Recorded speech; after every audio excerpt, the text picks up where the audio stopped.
Hi class.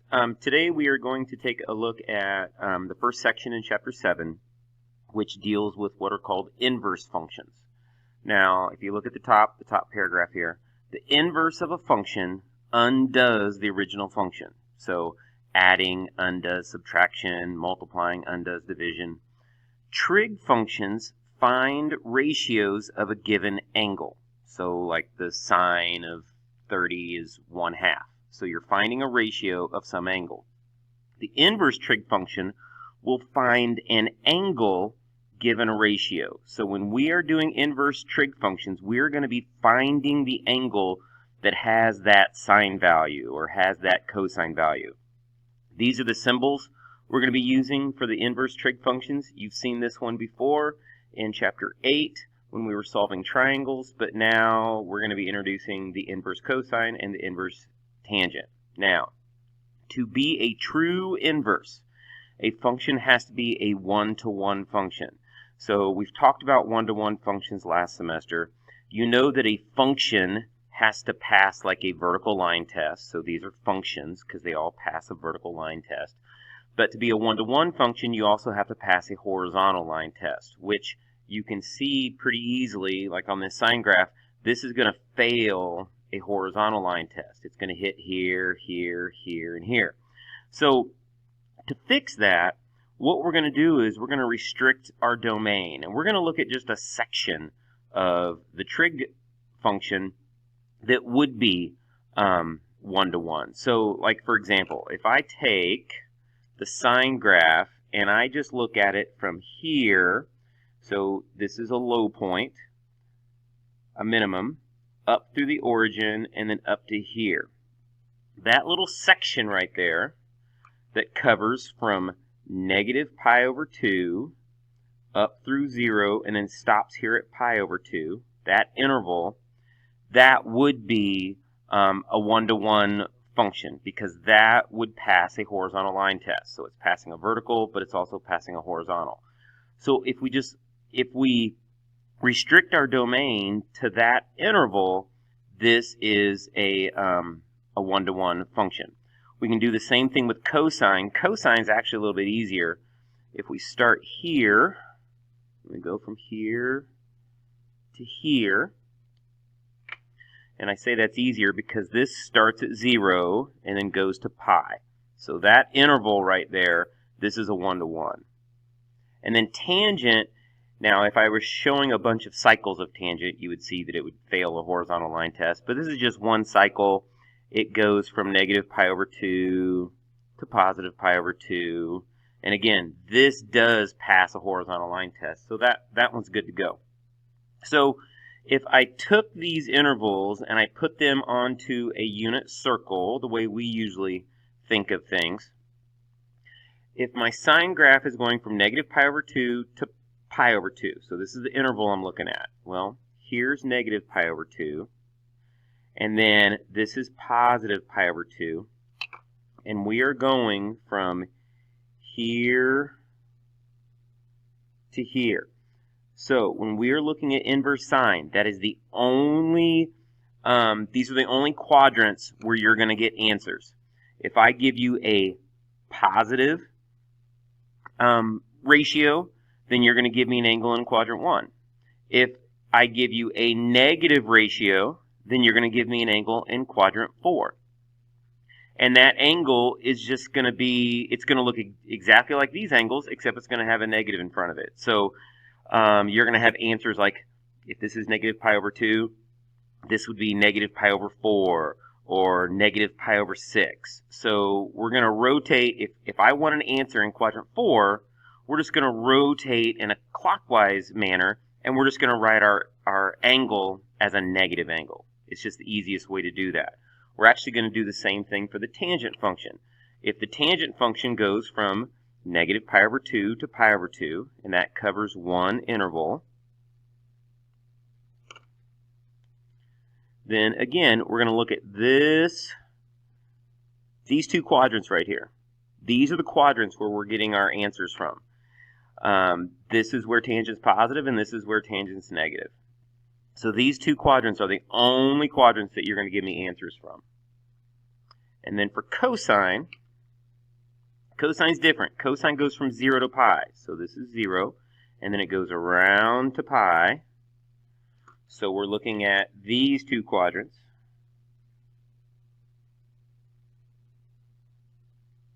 And again, we're looking at these two because this is where cosine's positive and this is where cosine's negative. If we looked at quadrants 1 and 4, like on these other two, well, cosine's positive in both of these quadrants. So we need one quadrant where the function's positive, one where it's negative. And if I take the inverse cosine of some positive value, then you're going to give me an angle that's in quadrant 1. So you're going to give me an answer like pi over 4, pi over 6, pi over 3. If I give you the inverse cosine of a negative value, then you're going to give me an angle that's over here in quadrant 2, like 3 pi over 4 or 2 pi over 3. Okay, you're not going to put a negative in front of it. You're just going to give me an angle that's over here in quadrant 2. Okay, these values are called the principal values, and we will talk about non-principal values later, but for right now, we are limiting ourselves to only these quadrants for each of these trig functions. Okay, now I have a handy little chart. You may need one, or you can look at the board. But for these next examples, this is all we're doing. If I look at this problem, what is the inverse sine of radical 3 over 2? This means, what is the angle that has a sine value of radical 3 over 2? Well, if I go to my chart and go across to radical 3 over 2, I'll see that that's pi over 3. That's it. That's your answer. So the inverse function finds the angle that has that sine value. Pi over 3 is right here. There's pi over 3, which is in quadrant 1, which is where it should be. Since this is a positive ratio, I should have an angle that's in quadrant 1. Okay? Inverse cosine of 1. Well, you go to your chart. A 0 radian angle has a cosine value of 1. So that's the angle that has a cosine value of 1. 0. Inverse tangent of radical 3 over 3. So you go into the chart, and then you go up, and you find the angle that has that tangent value. So pi over 6. And again, this is an angle, be over here in quadrant 1, which is where we should get an answer, since this is a positive value. Okay? Now, the bottom row, these are negatives. So let's stop and think about this one. So the inverse sine of negative radical 2 over 2. So if I go to my chart, radical 2 over 2 says the angle's pi over 4. Now it can't be pi over 4 because pi over 4 is in quadrant 1 and sine is positive in quadrant 1. So we want the angle in quadrant 4 that has a reference angle of pi over 4. And the easiest way to say that is just to rotate clockwise into quadrant 4 and say negative pi over 4. That's it. That's your answer. Okay, so this is the angle that has a sine value of negative radical 2 over 2. I'm going to jump over to tangent because tangent and sine are just like each other. So if I'm looking at tangent, I'm going to look at my chart. I'm going to say tangent radical 3 is pi over 3. Okay, that's the angle. But this is negative radical 3. So I want the angle in quadrant 4 that has a reference angle of pi over 3. And the easiest way to say that is just negative pi over 3. Which would be like here. Okay, that's the angle that has a tangent value of negative radical 3. Cosine's different. Cosine is the only one that is a little weird. Okay, because cosine, we are only allowed to use quadrants 1 and 2. So if I want an angle in quadrant 2 that has a cosine value of negative 1/2. So cosine 1/2, that would be pi over 3. That's the reference angle. But how do you say an angle in quadrant 2 that is pi over 3 away from pi? So here's pi. If I rotate this way to get 1/3 away from pi, I'm going to be at 2 pi over 3. That's the answer.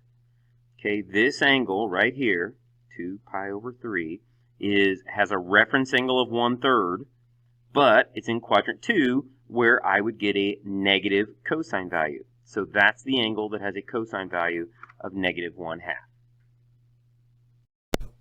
Now, on the back, we're going to try to reinforce this idea of principal values and the fact that you're allowed to be in certain quadrants and there's certain quadrants you're not allowed to be in by working with some composite functions. So if you remember from first semester, a composite function is when you do a step, so you take the sine of 30 and you get an answer, but then that answer is the input to the next step in the problem. So for example, this problem says, what is the inverse sine of the sine of 30?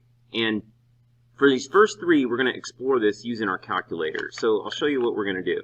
We're going to take the sine of 30. Let me get it to where you can see. There we go.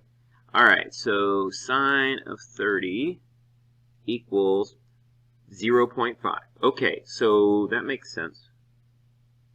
From our chart, we know that the sine of 30 is 1/2, so 0.5. Okay, but then that 0.5 is going to get used in our next step. We want to take the inverse sine of 0.5. So a couple ways. What I'm going to do is I'm going to hit second sine, so that's my inverse sine. You can see that.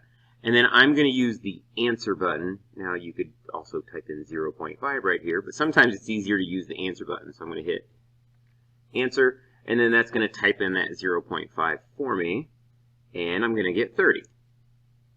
Okay, so if you take the sine of 30, you get 0.5, because that is the sine of 30.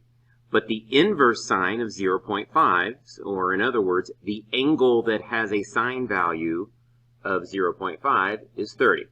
Okay, so those two operations just canceled each other out. All right, so let's look at the next one. The next one says the inverse cosine of the cosine of 135. All right, so we're going to take the cosine of 135, which is negative 0.707, blah, blah, blah. Okay? Now, what that is negative, and then that's radical 2 over 2. Okay? But that's what we're getting on our decimal. Okay? In our calculator. Now, take the inverse. This is where your answer button is going to be a lot easier to use. Okay? I don't want to have to type that in. So, take the inverse cosine of that value. So, second cosine, and then answer button. So we are going to find the angle that has a cosine value of negative 0.707, etc. And I get 135. Okay. All right, so again, these two functions should cancel each other out. You've got the cosine, you've got the inverse cosine. These are supposed to undo, this is supposed to undo what this does. And sure enough, it does. You take the cosine of 135, you get an answer. You take the inverse cosine of that answer, and you get right back to 135. Okay? So, do that with the next problem. So, in your calculator, go ahead and take the sine of 150, and then take the inverse sine of that answer. Now, what do you get? You take the sine of 150, and you get 0.5. And then you take the inverse sine of 0.5, and you get you get 30. Okay, so what's going on here? For some reason, this one, it didn't work. Okay, the other two were fine. Well, here's what happened. On the first two problems, I gave you an angle that's in the principal value. Okay, those principal values that I talked about. So 30 degrees is right here. That was a quadrant you're allowed to be in. You're allowed to be in quadrant 1 for sine. So When you do the inverse sine of that 0.5 value, you get that answer of 30. But over here, I gave you an angle of 150. Okay, 150 degrees is over here. Has a reference angle of 30, but the only angle that your calculator knows that has a sine value of 0.5 is that angle over here in the principal quadrant, 30. So that's the answer that it's going to give you. It is never going to give you an answer that's over here or over here. Okay, sine is only allowed to be in quadrants 1 and 4, and so that's the value you're going to get. For the second example, it worked because the angle I gave you was in quadrant 2. We're allowed to be in quadrant 2 for cosine, not for sine, but we are for cosine. So again, these two operations just cancel each other out. We took the cosine of 135, which is over here, cosine is negative over here, and we got a negative value, sure enough. And then when we took the inverse cosine of that negative value, we got the answer of 135. Okay, so that's what we need to focus on. Again, sine is only allowed to be in quadrants 1 and 4 on this little continuous interval that goes from either negative 90 up to positive 90, or negative pi over 2 up to positive pi over 2. Sine is positive here and sine is negative here. So if I'm taking the inverse of a positive value, I'm going to get an angle here. If I'm taking the inverse of a negative, I'm going to get an angle here. Cosine, you're allowed to be from here to here, which means from 0 to pi. We're not going to use any negative values when we're talking about cosine. Okay, cosine is on this nice little interval that goes from 0 to pi. Again, positive and negative. And then tangent is over here. Again, from negative pi over 2 to positive pi over 2, and positive and negative. Now, remember where what values sine has in these other quadrants. Sine is positive here, and it's negative here. Cosine is positive in quadrant 4, which means it's negative here. Tangent is positive in quadrant 3, it's negative in quadrant 2. So, here's what's going to happen. If I give you an angle down here that's in one of the quadrants that you're allowed to be in, then these two operations are just going to cancel each other out, and you're going to end up with the angle that I gave you. If I give you an angle that's in one of these quadrants you're not allowed to be in, so quadrants 2 or 3 for sine, or quadrants 3 or 4 for cosine, we're not going to get that angle. We're going to get the angle that has the same reference angle, but is in the quadrant you're allowed to be in. So if I give you an angle, if we're doing a sine problem and I give you an angle in quadrant 2, we are not allowed to be in quadrant 2. But since sine is positive in quadrant 2, and it's also positive in quadrant 1, except we're actually allowed to be in quadrant 1, that's where we're going to get our answer, is the angle that's in quadrant 1. Okay? Now, the first few of these I'm going to do using degrees. So if you want to kind of double check your answers and see if you can follow what's going on, you can use your calculator. But eventually we're going to get down to radians, and your calculator is not going to help you. Okay? So you've got to kind of understand this game that we're playing. So if I want to do the inverse cosine of the cosine of 210, first I just need to figure out where 210 is. So 210 degrees. Here's 180. So it's past 180. There's 210. And then we ask ourselves this. Am I allowed to be in quadrant 3 when I'm doing a cosine problem? The answer is no, I'm not. Cosine is negative in quadrant 3. So the quadrant I'm allowed to be in that also has a negative cosine value is quadrant 2. So this angle, if I were to plug this in my calculator, I'm going to get this angle as an answer. The angle that has the same reference angle, this has a reference angle of 30. It's 30 past 180. But the angle that I'm going to get is the angle that's 30 away from 180 in the other direction, which is 150. Now, check it. Does it work? So take the cosine of 210, get an answer, and then take the inverse cosine of that answer, and you get 150. Because we only are using these principal values. So when we take the cosine of this angle, we get that negative radical 3 over 2 answer. But what is the inverse cosine of negative radical 3 over 2? It's a 150 degree angle. Okay, look at B. Tangent of 150. So first off, where is 150? It's right here, 150. And then we ask ourselves, are we allowed to be in quadrant 2 for tangent? No, we're not. Now, tangent's negative in quadrant 2. It's also negative in quadrant 4. So this is the quadrant we're allowed to be in. So this, our final answer, is going to be the angle over here in quadrant 4 that has the same reference angle. This is 30 degrees away. And it's also, so this is also 30 degrees away. And it's negative 30. Okay? Don't put 330. Remember, tangent is only allowed, we're only allowed to use this little interval that goes from like negative 90 degrees up to positive 90 degrees. Okay? All our answers have to be within that domain. So that's your answer. Again, test it on your calculator. Take the tangent of 150, take the inverse tangent of that value, and you will get negative 30 as an answer. Okay, so let's try C. The inverse sine of the sine of 225. So 225 is over here. Here's 225. So we are in quadrant 3.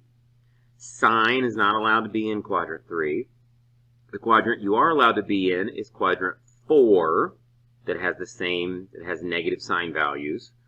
Okay, so this exact same angle, but in quadrant 4 would be what? What is this reference angle? It's 45. So we want the angle that's 45 in this direction, which is just negative 45 degrees. And that's your answer. And if you put that in your calculator, that's the answer you're going to get. Alright, so let's play this same game using radians. Okay, so you're not going to be quite as familiar with this. But again, the idea is whatever angle we are given, we're going to place that, we're going to graph it, we're going to make a little sketch, and then we're simply going to ask ourselves, are we allowed to be here? If the answer is yes, then we just need to write that angle, make sure that they gave us the angle written in the correct way. We'll see if we run into any situations where we have to fix something. But if we're not, then we just need to move it to where we are allowed to be. Okay, that's the premise of the game. And that's really all this is. This is just a game to get you familiar with these principal values and where you're allowed to be and where you're not allowed to be. Okay, so for example, the pi over 8. So we know pi over 4, that's pi over 2, that's pi over 4. So pi over 8 would be like here, pi over 8. Now, are we allowed to be in quadrant 1? Yes. So, whatever the sine of this angle is, and we're not doing that. We're not finding the sine of this angle. But whatever that value is, if you take the inverse sine of that value, you are going to get pi over 8. You're going to get that angle. That is the angle that has the sine value that we would have gotten.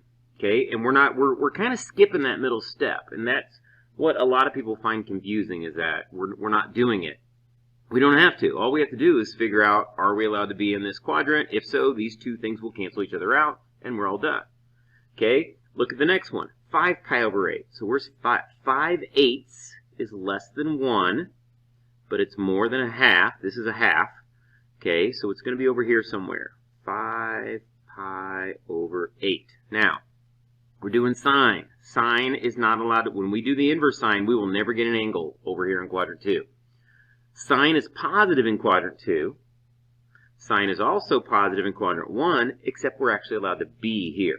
So this is where we're going to get our angle. Our answer is going to be the angle that has the exact same reference angle. So 5/8 is 3/8 away from the x-axis. So this will be 3/8 away from the x-axis, and that is our answer. The inverse sine of the sine of 5 pi over 8 would be 3 pi over 8. Okay, look at the next one. Negative 3 pi over 4. Where is that?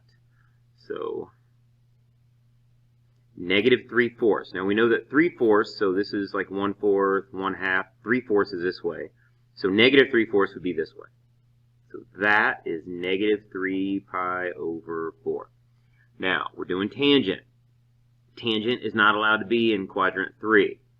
Tangent is positive in quadrant 3. So if you take the tangent of this angle, you are going to get some positive value. Okay, I don't know what. Positive, actually it'll be positive 1, right? Because that's the reference angle of pi over 4. If you're looking at your chart, you're going to get a 1. But we're not even going to do that. We're going to skip that part. All we know is that when we take the inverse tangent of that value, we're going to get this angle. The angle that's in quadrant 1 that has that same reference angle. So since this angle is pi over 4 away from the x-axis, this would also be pi over 4. And that is our angle. It's this angle with the same reference angle, except it's in the quadrant where we're actually allowed to be. Okay, look at G, 7 pi over 8. All right. 7/8 is over here. 7 pi over 8. Now, that's in quadrant 2. Are we allowed to be in quadrant 2 for cosine? Yes. Cosine, we're allowed to be in these two quadrants right here. Okay, so that's fine. This is good. That is our answer. Positive 7 pi over 8. It's not negative. Okay, don't think, if I were to take the cosine of 7 pi over 8, I would get a negative value. But then when I took the cosine of that negative value, I'm going to get this positive angle, 7 pi over 8, because cosine is always written as a value between 0 and pi. Okay, no negatives between 0 and pi. So that's the angle that we would get. Look at H. 3 pi over 8. So where's that? 3/8 is a little bit less than a half, right? That'd be 4/8. So it's right here. 3 pi over 8. Tangent. Are we allowed to be in quadrant 1 for tangent? Yes. So these two operations are going to cancel each other out. It's going to give us that angle, and we're done. That's how long it takes to do these problems once you get the whole swing of things. Okay, let's look at the next one. The inverse cosine of the cosine of negative 2 pi over 3. So first off, you have to know where this angle is. Negative 2 pi over 3.